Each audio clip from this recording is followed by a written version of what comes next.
So welcome back to the biochemistry classes, and here we start the new module on lipids. And under the lipids, you're supposed to learn the classification and functions. Specifically mentioned, it is simple and compound lipids. Then detail about triglycerides. Then the different types of lipids like phospholipids, lecithins, sapharins, prostaglandins, and cholesterol in detail. Okay, so we'll start with what are lipids. Uh, Lipids are a heterogeneous group of compounds because it contains, when we spoke about carbohydrates, when we spoke about what you call proteins and all, it had a specific kind of chemical structure. Okay, here the main property is obviously they are all insoluble in water. Okay, relatively insoluble in water because there are certain what you call lipids which are sparingly soluble in water, but most of them are insoluble in water, that is they are non-polar in nature. We can say they are hydrophobic, okay, but they are readily soluble in non-polar solvents such as chloroform and ether, right? And lipids, they include fats, oils, steroids, waxes, and as we have already mentioned, like prostaglandins, other such compounds, okay, all these are included under lipids. So what is so specific about, or what is the common feature about all these things, all these what you call compounds? Okay, the most important thing is they are all hydrophobic, and we can say they are all what you call soluble in non-polar solvents. They have a common property of that, of these two, right? Organic substances that are we can define lipids as organic substances that are relatively insoluble in water, soluble in organic solvents, actually are potentially related to fatty acids, and they are utilized by living cells. Okay, but unlike the polysaccharides, proteins, and the nucleic acids, which you will be learning in the future presentations, lipids are not polymers. Polysaccharides, they were polymers, isn't it? Polysaccharides are the largest or the most complex among the carbohydrates, and they were polymers of monosaccharides, right? Monosaccharides and other such compounds. Okay, proteins, they were polymers of amino acids, and nucleic acids, you will be learning, it is actually of nucleotides. Okay, polynucleotides, they are polymers of nucleotides, but lipids are never polymers, right? So we can't find monomeric units combining to form lipids, right? So they are not polymers at all. Now, what are the functions of polymers in the organisms? Okay. Um, as we have already mentioned, there are different types of lipids, and fat is one of the most important one. Fat is stored in adipose tissue, where it serves as a thermal insulator in the subcutaneous tissues and around certain organs. What is thermal insulator? That is, it can trap what you call heat. It can maintain the temperature, right? So that is what thermal insulator is. Okay. Non-polar lipids act as electrical insulators, allowing rapid propagation of depolarization of waves along myelinated nerves. Okay, so you may have learned about the structure of a neuron, right? And at that time, you may have drawn the Schwann cells, right? So there, actually, they contain the nonpolar lipids. There, actually, it is because of the nonpolar lipids which act as an electrical insulator, and it uh, helps in the uh, what what is it actually? You remember that jumping of that signals, right? So that along the myelinated nerves, the speed or rapid propagation of depolarized the stimuli or the depolarized waves, it is because of the lipids present there. Okay, then combination of lipids and proteins, which are referred as lipoproteins, they serve as a means of transporting lipids in the blood. Okay, so lipoproteins are responsible for lipid transportation in blood. Blood is almost 75% water. So what happens is the transportation of lipids will be difficult in a lipids are hydrophobic in nature, and blood contains 75% water. So it will be difficult for the lipids to get transported through a watery medium. So it is the lipoproteins which help in the transportation of the lipids through the blood. Okay, and it is a richest source of energy, stored energy. On hydrolysis or on breakdown, it releases a huge amount of energy as compared with carbohydrates. But only one thing is, it is not readily available, right?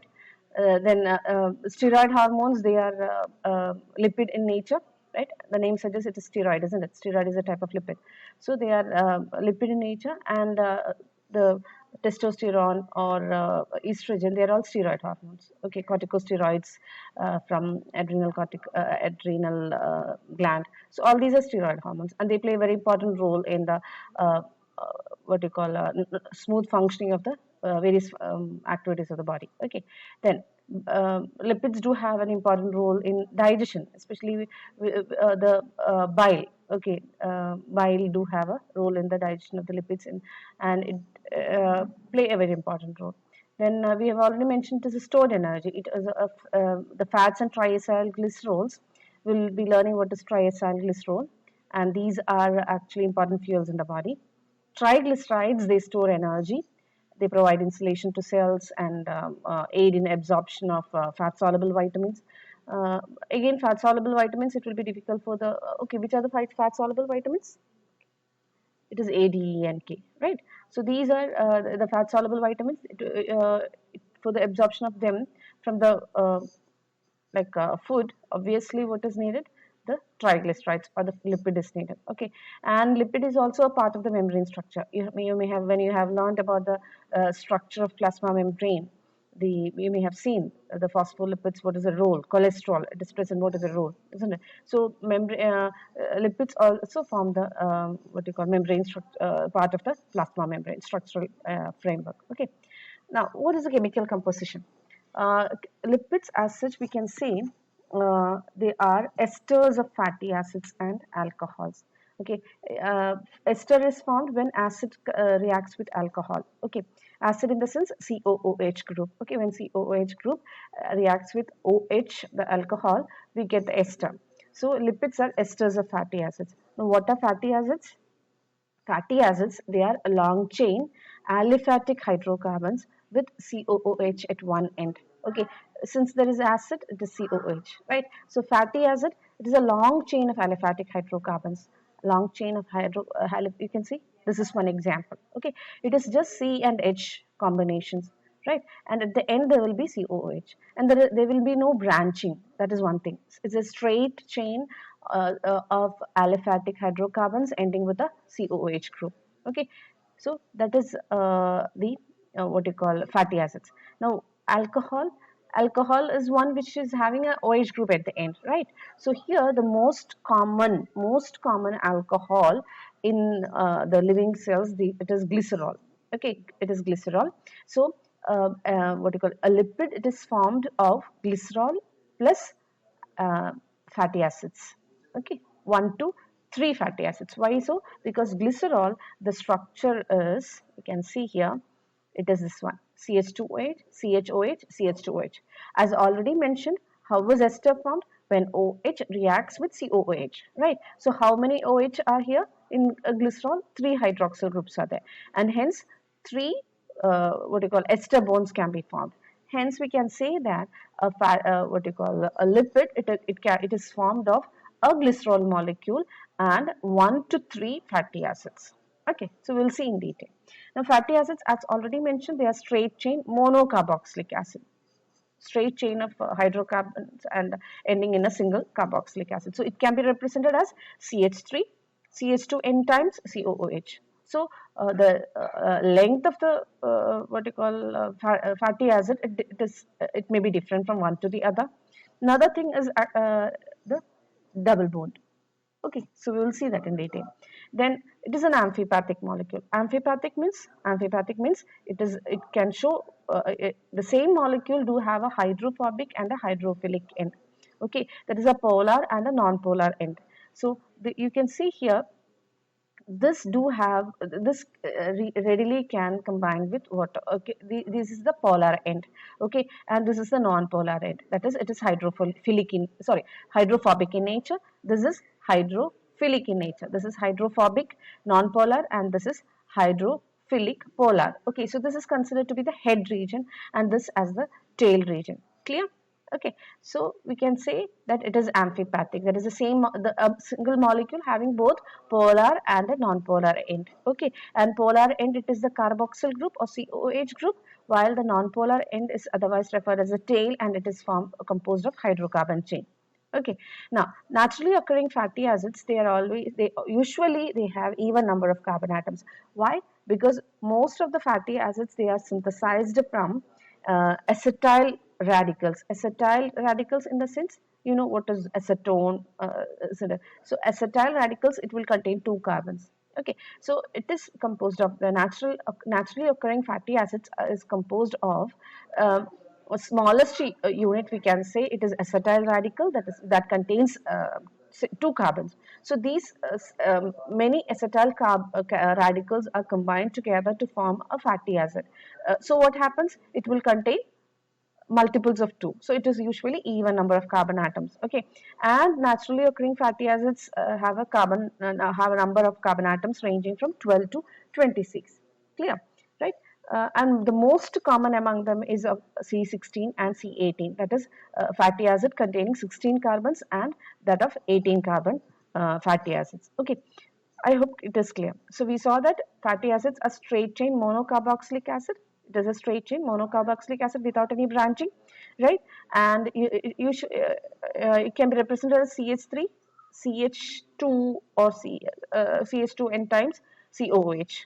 Okay. Then we also saw that they are amphipathic because they do have a polar head region and a hydrophobic tail region. This is actually polar and this is a non-polar. Hence, this molecule is known as an amphipathic molecule. Okay, so this molecule, it can take up or it can bind with water molecules or any other polar molecules, while this have to remain away, okay, from the water molecules. Okay, hydrophobic, fine. And finally, naturally occurring fatty acids, they are even numbered. Okay, it doesn't mean that fatty acids with odd number of carbon atoms are not present, but they are usually occasionally found in certain situations where the carbon atoms may range from 3 to 25. Okay, in the case of odd number, but it is very rare. Okay, that is it. Occasionally it is found, but in small amounts only. Okay, now we can see the different types of fatty acids: saturated and unsaturated. Okay, so we can see it here. This is a saturated fatty acid. Okay, look the structure closely. This is an unsaturated fatty acid. This is yet another unsaturated fatty acid. This is also unsaturated fatty acid. So how is it different? In saturated fatty acid, all the bonds are sigma bonds, isn't it? Between within the what you call aliphatic hydrocarbon chain, we won't find any double bonds. Okay, so saturated fatty acid is one where maximum possible number of hydrogen atoms are attached to the carbon backbone. Okay, so we can say it is actually CCCCC carbon chain, right? And hydrogen atoms are attached to the carbons here. So maximum number of hydrogen atoms are attached to the carbon backbone in the saturated fatty acid. Okay, and hence we can find only single sigma bonds, right? Coming to unsaturated fatty acids, what happens? Unsaturated fatty acids have certain points where the what you call carbon atoms, the valencies are not completely filled with hydrogen atoms. Okay, so what happens is there can be double bond. Okay, carbon carbon double bonds are possible. Here you can see there is one double bond. Here you can see it is two, and here you can see 1, 2, and 3. Okay, so three double bonds are formed. Okay, so here you can see when the name is, you can see that all these fatty acids have 18 carbon atoms, right? But the properties they show will be different because of the like number of double bonds. Okay, and here you can see 18 is to 0. It shows number of carbon atoms against number of double bonds. Okay, so here it is C18 with no double bonds between them. Here it is 18 is to 1. That is 18 C18 with one double bond. Where is it actually? You can see that it is actually at the C9. Okay, how do you name it? We have to name it from here, isn't it? That is from the what you call the functional group. The functional group should get the lowest number. So it is 1, right? This is the alpha carbon, this is a beta carbon, likewise it goes. Okay, so here you can see it is C9 having the double bond. Here, this is the stearic acid, where stearic acid is a what kind of fatty acid? Saturated fatty acid. Okay, these three are unsaturated fatty acid. Unsaturated fatty acid having one or more double bonds in them. Okay, so here it is at 9, it is oleic acid. When it comes to two double bonds in a 18 carbon fatty acid chain. It is a linoleic acid. And where are the double bonds situated? At C9 and C12. Okay, and likewise the next one, linoleic acid, linolenic acid, where three double bonds are there. Where are they located? It is 9, right, 12 and 15. I hope it is clear.